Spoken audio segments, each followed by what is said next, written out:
বন্ধুরা, তোমরা সবাই কেমন আছো? তো আজ তো সকাল সকাল প্রচণ্ড রোদ্দুর দিয়েছে, আর তোমাদের দাদাভাই আমাকে অত্যাচার করে মারতেছে, বলতেছে আমাকে কচুর পাতা টক দিয়ে রান্না করে দাও। তো আমি তো আগের দিন গেছিলাম একটা বিয়েবাড়ি, সেই ভিডিওটা করা আছে, তোমাদেরকে দেইনি, দিব পরে, যেহেতু আমার শরীরটাও একটু ভালো নেই। তো ও তরকারি সকালে রান্নাবান্না শেষ করে আমি ঠাকুর টুকুর দিয়ে সব কিছু কাজ করে ও এখন আমাকে জেদ করে বসলো যে কচুর পাতা ভাজা খাবে আম দিয়ে। আমার তো মাথায় হাত, এই গরমে কেউ দুপুরবেলা রান্নাঘরে ঢুকতে ইচ্ছা করে তোমরাই বলো? তো নিজেই কচুর পাতা তুলে এনে দিয়েছে, আম পেড়ে এনে দিয়েছে, তো আমাকে বলতেছে তাড়াতাড়ি আমাকে রান্না করে দাও, আমাকে টক খেতে ইচ্ছা করছে। এই গরমে কি টক ছাড়া কি চলে বলো? তাও কচুর পাতা। তা আমি বললাম কি আমি পারবো না, আমি ঘুমোবো একটু, বলে কি না আমাকে রান্না করে দাও, তারপর তুমি ঘুমিয়ে পড়ো। আর সাধারণত বাড়িতে থাকেও না বেশি, আর যেহেতু কচুর পাতা খেতে যাচ্ছে, তো আমি কী করবো বলো? আমি তখন বললাম ঠিক আছে দাও, করে দেই।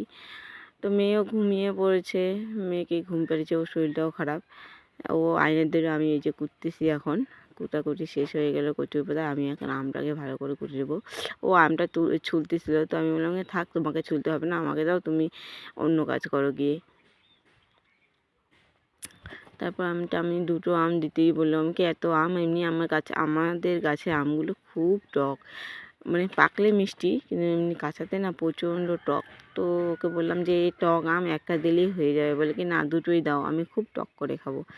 আমি ঠিক আছে, তোমার ইচ্ছা, তুমি যেহেতু খাবে, তাই তোমাকে যেভাবে খেতে চাও সেভাবেই তো রান্না করতে দিতে হবে।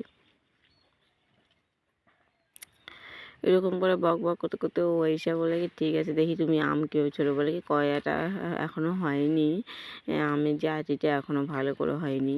তো ও না মাঝে মধ্যে এরকম আবদার করে, কচুরলতি, কচু, তারপরে আম, ডাঁটি এগুলো খেতে ভালোই পায়, কিন্তু ওর মনের মতো করে রান্না করে দিতে হয়, তাহলে খাবে। কিন্তু ও গলা চুলকোয়, তো তাই টক ছাড়া ও কচু খেতে পারে না। কচু শাক খেলেই ওর না লেবু লাগবে, লেবুটা খেলেই ওর নাকি গলায় ধরে না। আর যদি লেবু না থাকে, যে কোনো টক আচার টাচার দিয়ে হোক, মানে কচু জিনিসটা খেলেই ওর গলায় ধরে। ওকে যদি আলু সবজি, কোনো শুধু লতা পাতা সবজি রান্না করলা, বললা যে এটা কচু ডাঁটে দিয়েছি, তো নাকি ওর গলা চুলকোয়। কি জানি নামের মধ্যে অ্যালার্জি আছে নাকি, ও শুনলেই গলা চুলকোয়। তো যেহেতু কচু, একটু ঝাল তো দিতেই হবে, আবার টক দেবো, টক দিলে কি একটু ঝাল লবণ টক না হলে কিন্তু আবার ভালো হয় না, তাই আমি একটু টক দিব, তাই খেতে একটু ভালো লাগবে। আর ঝালটা দেখো, এই মরিচগুলো আমি দিব, এতগুলো মরিচ, কারণ বলছিল যে ঝালও দিতে হবে প্রচুর, কারণ টকে না ঝালটা লাগে না ভালো করে।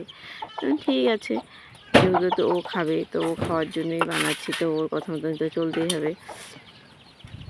আর এই রোদ্দুরে এত রোদ্দুর দিয়েছে, বৃহস্পতিবার দিন, এটা আগের দিনের ভিডিওটা, এত রোদ্দুর দিয়েছে বলার মতো নয়। তো আমরা তো উনুনের মধ্যে রান্না করি, গ্যাসের মধ্যে রান্না কমই করি, গ্যাসও আছে, কারণ এখানে আমাদের প্রচুর খড়ি লাকড়ি আছে, তো তাই আমরা উনুনের মধ্যেই রান্না করি।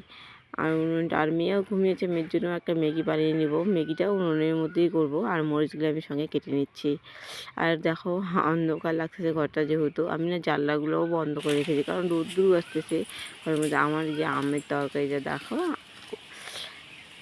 আম দিয়ে কচুর পাতা কি সুন্দর হয়েছে, আর আমি এর জন্য আমি ম্যাগিটাও বানিয়ে নিচ্ছি।